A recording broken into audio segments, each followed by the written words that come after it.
Hello everyone, welcome to Steven Shinder Reviews in video form. In this video, I will be reviewing The Paper, the new spin-off of The Office, which dropped on Peacock. Yeah, they dropped all 10 episodes in one day.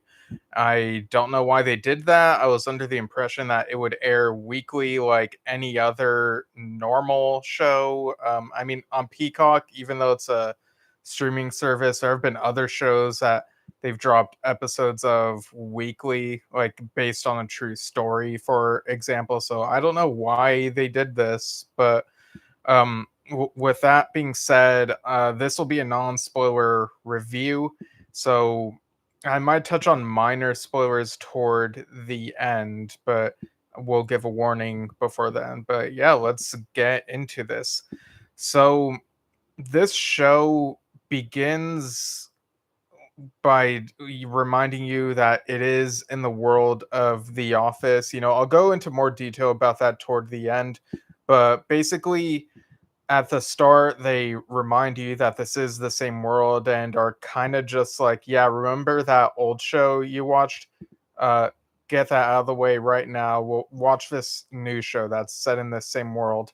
And I thought that was kind of fascinating because they very well could have fully leaned more into the office of it all, but they set this news show in Toledo, Ohio, instead of Scranton, Pennsylvania, and focusing on these journalists working on at a newspaper called the Toledo Truth Teller, and setting it in a different city makes it so that they're less likely to be guest stars or cameo appearances of familiar characters from the original show, which I think was a really good move because you want to let the new characters stand on their own and not have like a guest star of the week type of situation. Now, Oscar Nunez reprises his role as Oscar Martinez, so he's the head accountant at this place, and he doesn't feel like a nostalgia bait, remember when type of character. If anything, it kind of feels like he doesn't really want to talk about the stuff that happened it throughout the duration of The Office. He is annoyed that the documentary crew is following him again. Yeah, this is the same documentary crew. Um, Supposedly, I mean that's what the opening text says. I don't know. Did they get like all the same people who filmed the Dunder Mifflin gang? Did Brian get rehired and become part of this crew? I don't know. Um, but yeah, I thought that was really maybe bold and unexpected for some. How this doesn't lean so much into The Office. Like you very well could have had Oscar be, in each episode be like, what, this is like that one time that this happened at Dunder Mifflin, and have that be part of some advice that he gives to the main characters or whatnot, which I haven't even gotten to who the main like central stars of this are. But um yeah, there is this running gag where Oscar really despises the documentary crew, and he does at one point mention that he sort of kind of has uh his own form of PTSD for how work used to be at Dunder Mifflin, and there is a little bit of a payoff. Like this whole running gag of him being annoyed with a documentary crew does get a little bit tired whenever it does get touched upon, but it does get a little bit of a payoff and a bit of closure toward the end of the season. And he also uh, says a callback line that feeds into the main story that's going on. It's supposed to. Yeah, I like that. If they do reuse certain things, it's used very sparingly in this way. But at the same time, I feel like they could have just not used anything like that and still could have moved the main story along. In fact, watching the show, I really wonder whether this needed to be within the same world as The Office, whether there really needed to be a connection, whether Dunder Mifflin really needed to be acknowledged. Because, this is a newspaper and Dunder Mifflin was a paper company. And it's like you might as well make a spinoff about trees and say that that's a spinoff of the paper or whatever. But with this show relying so much on the newer characters, that is the right move. I'm glad that they do that, but why not go full in? Do the parks and recreation thing where it is the same filmmaking style, but they don't have to acknowledge the world or characters of The Office. In fact, in Parks and Recreation, you even had Rashida Jones playing not Karen Filippelli, but Ann Perkins, a different character, and like nobody, you know, really bats an eye at that. They just they just go along with their own show, their own world. So I do feel like connecting this to The Office really was a marketing gimmick to try to get people to view the show or even to subscribe to Peacock and watch the show.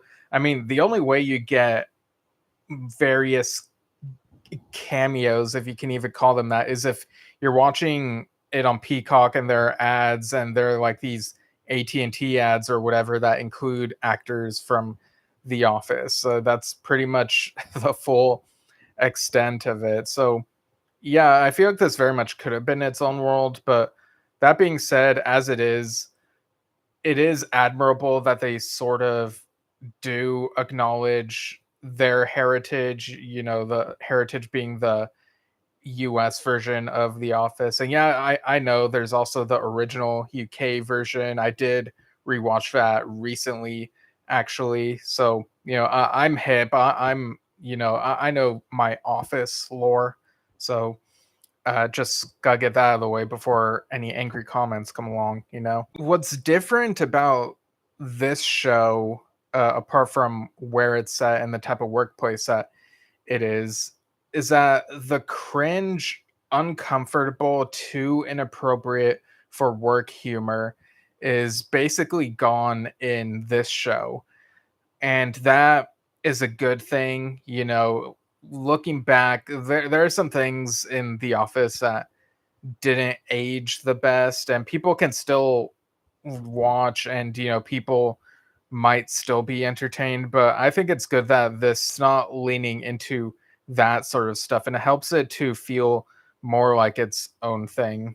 I mean, Parks and Recreation even like didn't really lean into that type of humor too much. I will say that it does feel like the show, I don't know, it feels like it's in this in between thing. Like the vibe is not too drenched in misery, but it's also not too bright and cheery. Um and it also, quite honestly, sometimes feels like it's a show that could have been made after The Office finished. There's not a whole lot that makes it feel like it came out now, and your mileage may vary about whether or not that's a good thing. Maybe to some it makes it feel timeless, but there's an aspect of it that kind of sticks out to me, which I'll touch on toward the end.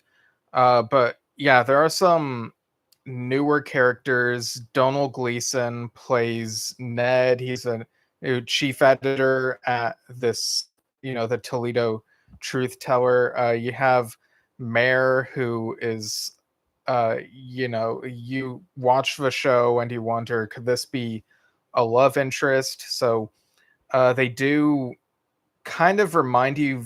I don't know if this was intentional, but visually, Ned kind of looks like Jim or Tim from the US and UK office shows, and I kind of wonder if there's an intentionality to continue that surface level visual familiarity. But apart from that, Ned is not as brave or bold or confident as either Tim or Jim. So that really makes him feel like a different character than them, which is a good thing. None of these characters feel like full on clones of characters from The Office. There is a British character named Ken who, well, I guess when he was introduced, kind of made me wonder, oh, could this be kind of a little nod, a little tip of the hat to the sort of British lineage of The Office? Maybe kind of remind us of shades of David Brent, a little sprinkle of that, so to speak. But Ken does not try to, or at least he's not put in the spotlight as much as David Brent is, or even Michael Scott. It's mainly focused on um, Ned and Mare, and you have these other characters, these supporting characters who are also part of the ensemble cast. But when it comes to the romance, I do appreciate that it does not feel too much like a copy and paste of Tim and Dawn or Jim and Pam.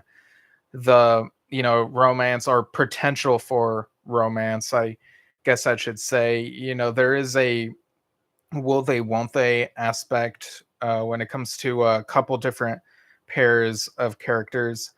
In fact, one of the relationships kind of maybe subverts expectations in a comedically ironic kind of way. So I thought that was refreshing. But yeah, I really appreciate that this isn't the same as the Tim and Dawn or Jim and Pam dynamic. Ned and Mare, they could butt heads now and then, whereas it feels very different from those other dynamics. And it would have been futile to try repeating that, replicating that again. I mean, they even tried it with Andy and Aaron, and we know how that ended up, on the US Office. So but when it comes to Donald Gleason, I mentioned that his character isn't really that confident, but there is one of the last few episodes, there is a moment where he has to act more high energy and make these phone calls and stuff, and that moment feels kind of like a return to the overall high energy vibe that the US version of The Office would get to. So I do kind of wonder if maybe that's a little reward for fans of The Office US, getting back to that type of tone. And you can tell that Oscar is thinking to himself, oh my gosh, this is just like back at Dunder Mifflin. But yeah, like this show doesn't revert too much back to the feel of The Office, which is a good thing. I would say that Esmeralda and I guess maybe at certain points Ken as well are characters I'm not really vibing with, because of the narcissism. There is an episode where they kind of try to make you feel sorry for Esmeralda, but I don't know, maybe it works for some, maybe it doesn't. I do hope that they do more things that help that character grow in some way in the future. Um, Getting back to Ned, there's a moment where he talks about how he is more of a Clark Kent fan than a Superman fan, and they show a brief snippet, without sound, of George Reeves as Clark Kent in the intro for that 1950s show, Adventures of Superman, which I thought was really cool, being a fan of that show and Clark Kent and Superman and such. Um, and when it comes to uh again, the romance, there is a self-awareness in the show about the tropes that we expect from romances and these types of sitcoms, and the way that it addresses those I thought was really well done. The humor throughout the show admittedly might not be as attention grabbing, at least for me. When I watch certain sitcoms and I think they're so funny that I have to be glued to the screen, basically. Whereas The Paper, there were a couple episodes that maybe blew past me where I wasn't as honed in or focused in on everything. But I still feel invested in these characters, and I do think that it could grow on me even more on rewatches. You know, those couple episodes that blew past me are maybe sixes out of 10, but the last three episodes of the season, I would say, are eights, and the rest are maybe around seven. So, in terms of what I would rate the season, I guess it would be, to quote one of the characters, I like you 3.5, and that's out of five, not out of 10. So a 7 out of 10, I guess you could say. There is a question of, is this a better first season than The Office US and Parks and Recreation had? And it's kind of hard to tell because with those shows, you have the hindsight of what they became, and then you look back and you're like, wow, they had not found their footing yet.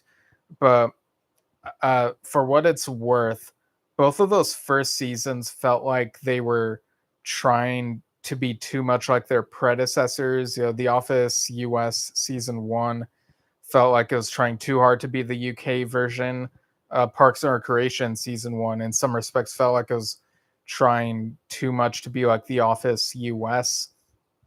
But the paper doesn't really feel like it's trying to be a predecessor. It really does feel like it's trying to be its own thing. There might be surface level similarities, but the characters really feel newer and fresher. I feel like I'm not as invested in maybe a couple of the side characters, supporting characters, but maybe as the show goes on, the ensemble will feel more settled in, just like in the previous shows I've mentioned. So hopefully that'll happen. I do want to see another season, especially how they leave us hanging in the finale. So I'm invested in this world, even if it didn't need to be part of The Office. But um, with it being part of that universe, I think it handled things pretty well, not trying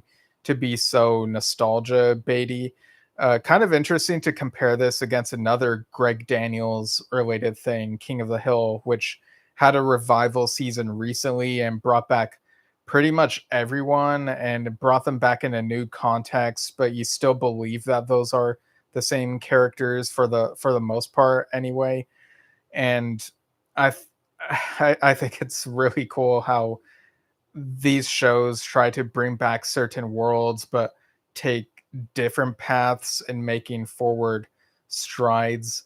So yeah, I really admire how the paper was trying to be different. And also in episode 9, the beginning of episode 9, I was really surprised to see a friend of mine from back in college, Luzma Ortiz. She played a sort of one of these characters in a brief scene where they're reacting to something absurd that happens. So yeah, I thought that was a really cool surprise there. Um, but yeah, like I said, the final three episodes are a good final stretch to make you confident that things could definitely improve, and they might. You know, now that it feels like they know what to get from at least some of these characters, and I'm sure they'll discover more if they continue going along. Now, one thing that does sometimes make me feel like the show could have come out like a decade ago and it doesn't quite feel like now is when they touch on asexuality. So the topic is pretty much there just so one character can wonder if another character is asexual. And I guess it's kind of played off as a comedic thing, which eh, I don't know. I kind of feel like it's a missed opportunity to have the show explore what it actually means to be asexual. And admittedly, I haven't seen that much on screen content with characters who are firmly ace, established to be ace characters. But the ones that I have seen, BoJack Horseman and Heartstopper, they do such a wonderful job explaining what it is to be asexual and what those relationships are like, and they explore that with characters that you root for in those shows. So I don't know. I kind of feel like if they were going to bring something like that up in this show, then it should have been something more meaningful and not just for the sake of comedy. I mean, and you also have Oscar, a gay character, and they don't really explore much romance there, really. Like, there's maybe a mention of something related to a dating app, and I don't know. It feels like the show is maybe too safe in some regards and doesn't feel quite up to date. Like, yeah, it's done away with some of the inappropriate workplace humor of The Office, but it's also feels like it hasn't made some forward strides that it could have made. So hopefully, if the show goes on, maybe those types of strides will be present.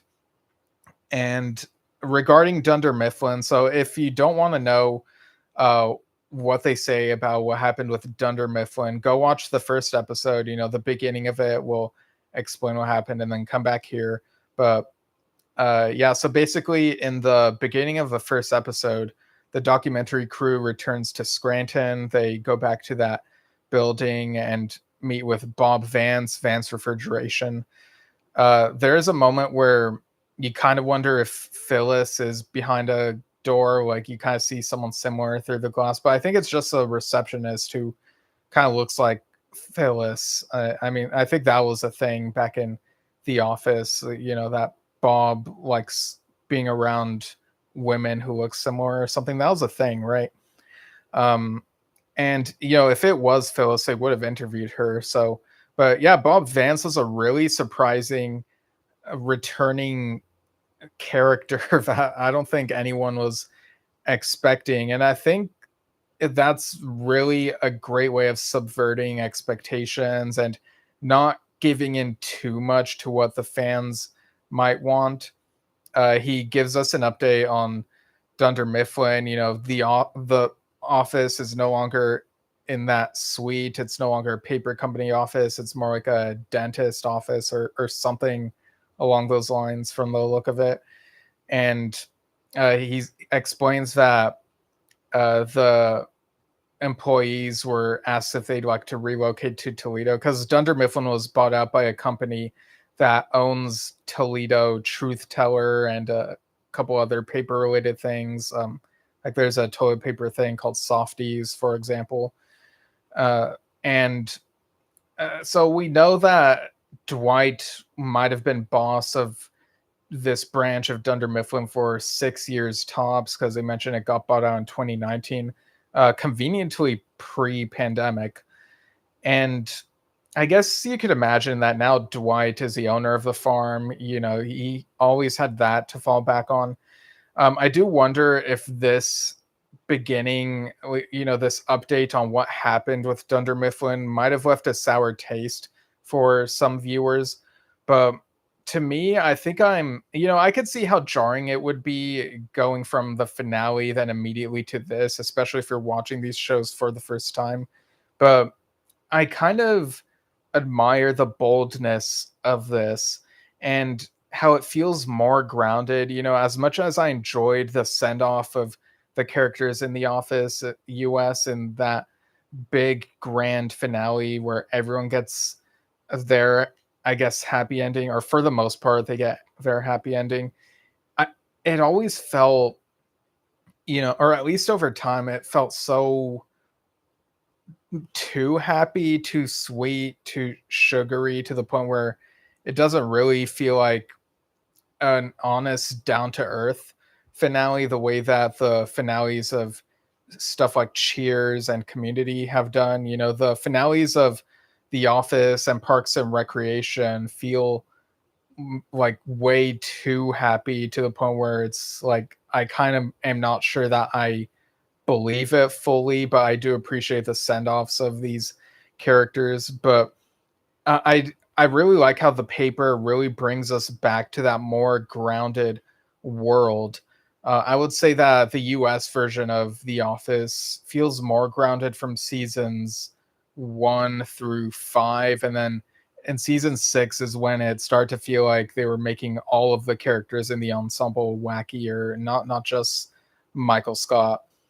So yeah, I really like the way that this show currently feels, and I want to see where these characters go now that we're past the Office connections. I mean, Oscar is still gonna be there, but I think that'll be the full extent of it. I don't think we'll, I'm not expecting any returning mainstays of the Office to pop up here in Toledo, and that's the way that should be. You shouldn't be expecting these characters. You should be fully on these newer ones, and I appreciate that. And the documentary crew is fully focused on this new group of people, and that's how it should be.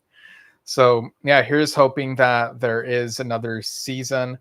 And again, the paper 7 out of 10 for me, but upon rewatches, I think it could go up a little bit, or who knows, maybe a season 2 could be so good that I might look back and be like, I'm not so sure that I rated this correctly. But yeah, I guess we'll see. But yeah, that's how I feel right now about the show. I'm very happy that I saw it. So thanks for tuning into Steven Shinder Reviews in video form. Let me know what you think of the paper. Leave a comment below. What do you want to see from the show in the future? And so that's it for now, and I'll see you all soon.